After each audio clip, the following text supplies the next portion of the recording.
ভাই, কি অবস্থা আপনাদের? পড়া হয়েছে সবার?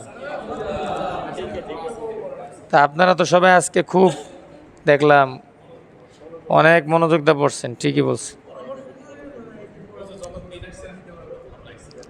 হ্যাঁ, আপনাদের ভিতরে একটা একটা স্পিরিট কাজ করতেছে যে না, পড়তে হবে, আর পারতেও তো আছেন মাশাল্লাহ। যে আপনারা জানেন এই যে মদগুলো যেতেছে এটাকে একালিপ মদ বলে। মদ এটা আরবি শব্দ, এটা হলো না ওই মদ না, ওটা তো আপনি বাংলায় বললেন। ওই মদের আরবি হইল খমর। খমর, খ মিম র, খমর। আরবি হরফ নিয়ে তামাশা করা যায় না, খবরদার। যেখানে সেখানে হাসবেন না। মাদ অর্থ হইল টানা। মাদ অর্থ কি? যদি আমি আরবিতে পড়াইতাম, মনে করেন আপনারা সব আরব, আর আমিও যদি আরবিতে পড়াইতাম, তাহলে বলতাম ফি হুনাকা মাদ্দুন ওয়াহেদ, এখানে একালিপ টান আছে।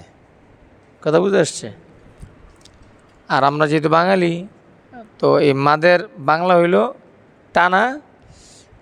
এই টানা আবার 10 প্রকার। কয় প্রকার? এর মধ্যে 3 প্রকারের টানা হইল একালিপ। 3 প্রকার টানা কি? এই জন্য আপনাদেরকে বলবে মদ মোট 10 প্রকার।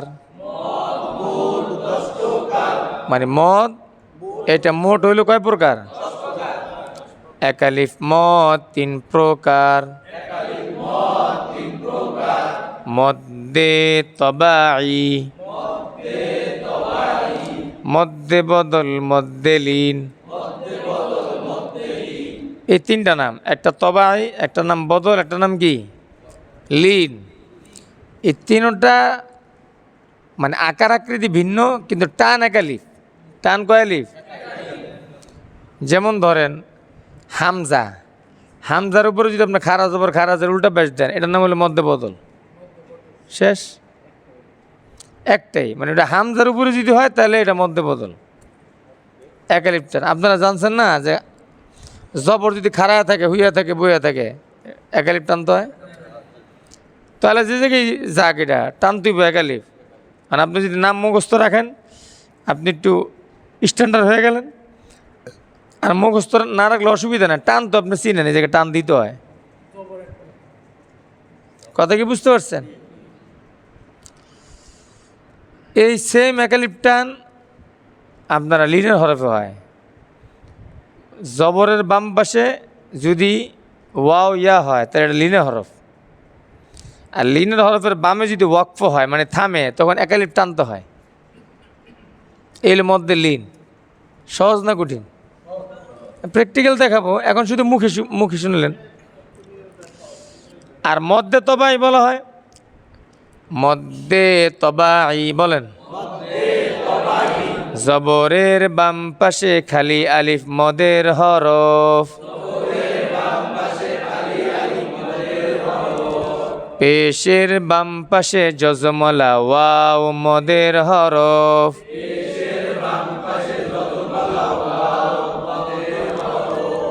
জেরের বাম পাশে যজমলা ইয়া মদের হরফ।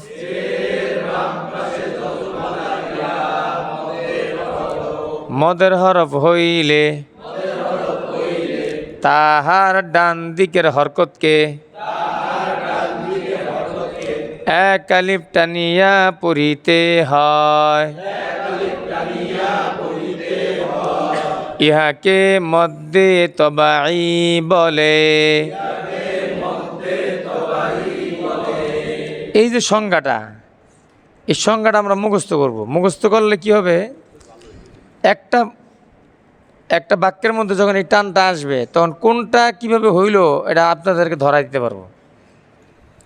তাহলে এই ছন্দটা তো ক্যামেরায় রেকর্ড হয়েছে, এটা আমরা মুখস্থ করব। কেমন? আবার একবার বলি। একালিফ মদ 3 প্রকার।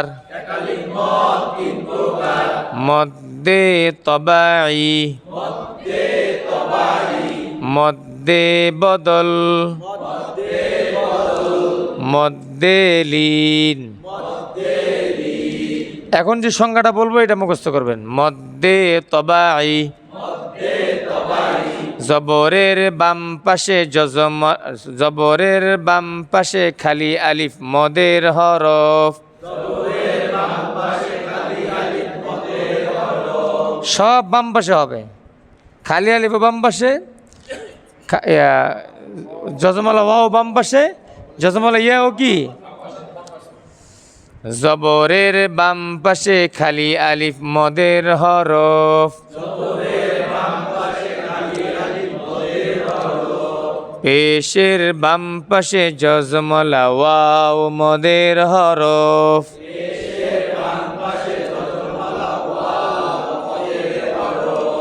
জেরের বাম পাশে যজমালা ইয়া মদের হরফ,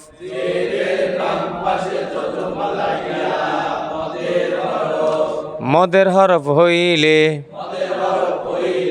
তাহার ডান দিকের হরকতকে এক আলিফ টানিয়া পড়িতে হয়, ইহাকে মদ্দে তবাই বলে। যেমন বাবু বি, তাতুতি,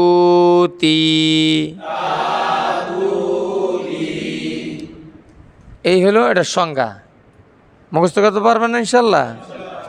তারপরে ভাঙে ভাঙে বলে দিব যে এইভাবে হয়েছে।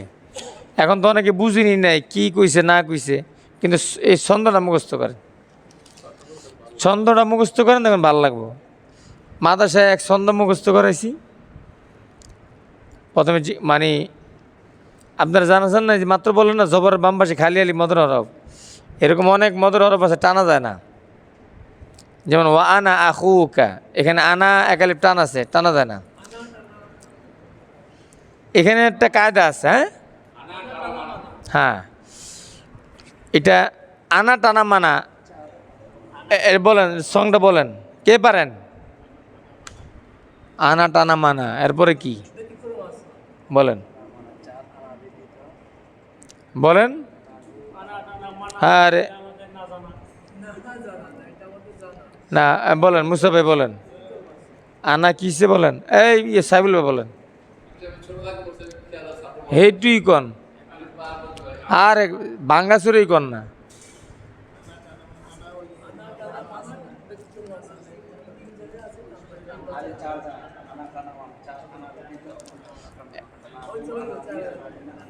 এই শোনেন, আমার সাথে বলেন, আলিফের আনা টানতে মানা, সব আনা যায় না টানা,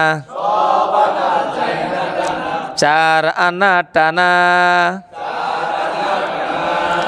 আনাবা আনাবু, আনা মিলা আনাসিয়া, এই হলো আনার ছন্দ। এইটা কেউই পারে না, এই বইতেও নাই, এটা আমার বানানো গবেষণা। কি আসেন কে দেন বাইর করেন, আমি যেমনি সেমনি দেখেন। এইটি তো ওস্তাদের মায়ের। আলিফের আনা টানতে মানা, সব আনা যায় না টানা, কয় আনা টানা, কয় আনা টানা, কয় আনা টানা বলতে হবে, চার আনা টানা জোরে। আলিফের আনা টানতে মানা, সব আনা যায় না টানা, কয় আনা টানা,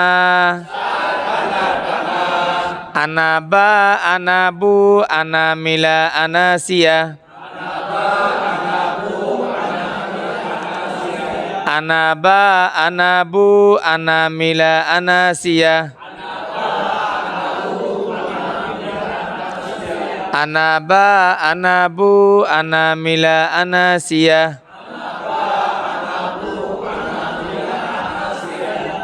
ওই তো রেকর্ডও তো আছে, শিখে নেবেন। আজকের পড়া এইটাই। এই যে পড়াটা দিলাম, এই পড়াটা আবার পড়বেন। বাজের বি কাবজের কি বিকি, বাজের বি কাবজের কি বিকি, তা আলিফ জবর তা বিকি তা, এইভাবে পড়বেন। যান ছুটি।